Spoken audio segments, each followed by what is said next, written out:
মাঝে মাঝে মনে হয় সেই দিনগুলোই ভালো ছিল, যখন বাবা অফিস যাবে বলে মা ভোরে উঠে উনুন ধরিয়ে রান্না করত। আমরা স্কুলে যাব তাই কত আদর করে ঘুম থেকে তুলে হাতে ব্রাশ দিয়ে দাঁড় করিয়ে দিত মা। চোখে তখনও ঘুম।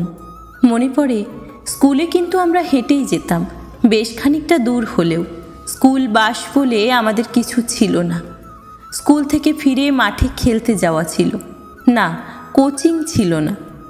খেলা থেকে ফিরে কিছু খেয়ে পড়তে বসা।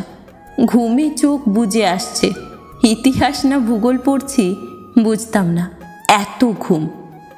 ভাই বোনেরা একসাথে পড়তে বসা, সবাই জোরে পড়ছে। সেই সময় সব বাড়ি থেকে সন্ধ্যায় বেশ একটা পড়ার আওয়াজ আসতো। মাঝে মাঝে মা রান্নাঘর থেকে, কি হলো, আওয়াজ আসছে না কেন? আজকাল কেউ জোরে পড়ে না, সবাই মনে মনে। পড়ছে কি পড়ছে না বোঝার উপায় নেই। রবিবার বাবার ছুটি, সেদিন অঙ্ক করার দিন, এবং অবশ্যই কান্নাকাটি।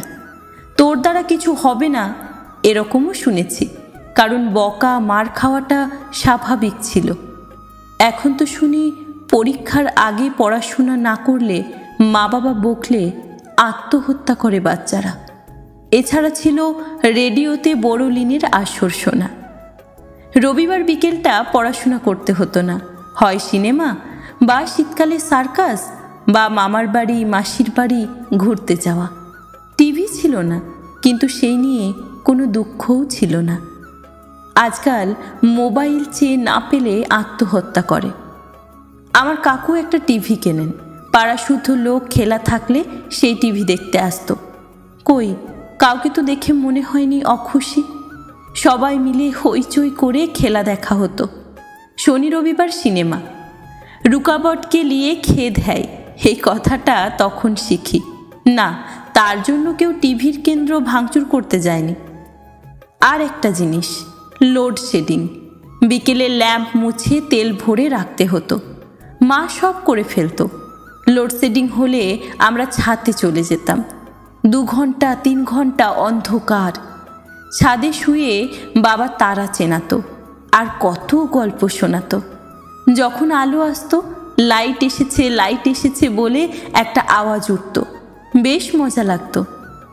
এখন পাওয়ার ফেলিওর হয়, সাথে সাথে হাজার হাজার ফোন। বিদ্যুৎ অফিসের গাড়ি ঠিক না হলে অফিস ভাঙচুর বা বিদ্যুৎ কর্মীদের ধরে মার। কবে থেকে আমরা এত অস্থির হয়ে গেলাম? মজা লাগতো মাঝে মধ্যে জ্বর হলে ডাক্তার জেঠু বাড়িতে আসতেন না। বিরাট কোনো টেস্টের লিস্ট ছিল না। জিভ দেখে বড় করে হাঁ করো আর স্টেথো দিয়ে বুক পিট, ব্যাস ওতেই পরীক্ষা শেষ। ওষুধ লিখে দিতেন, খুব তেতো তেতো 2 বা 1টা ট্যাবলেট, সাথে হয়তো বা একটা মিষ্টি সিরাপ, তাতেই অসুখ উধাও। আর আজকাল ডাক্তারবাবুরা বাড়িতে আসেন না। সামান্য জ্বর হলেও গুচ্ছের টেস্ট আর কত কঠিন কঠিন নাম। এইসব অসুখ কবে এলো? প্রায় সব বাচ্চারই ইনহেলার লাগে। কেন? খুব কঠিন অসুখ বোধহয় কম লোকেরই হতো। হাসপাতালে যাওয়া মানে বাচ্চা হওয়া বা খুব বয়স হলে। এত ভিড় ছিল কি? জীবন বড় জটিল হয়ে গেছে, সাথে মানুষের মন বড় অশান্তি চারিদিকে। সেই কিছুই না থাকা, কিন্তু শান্তির দিনগুলো কি আর আসবে না?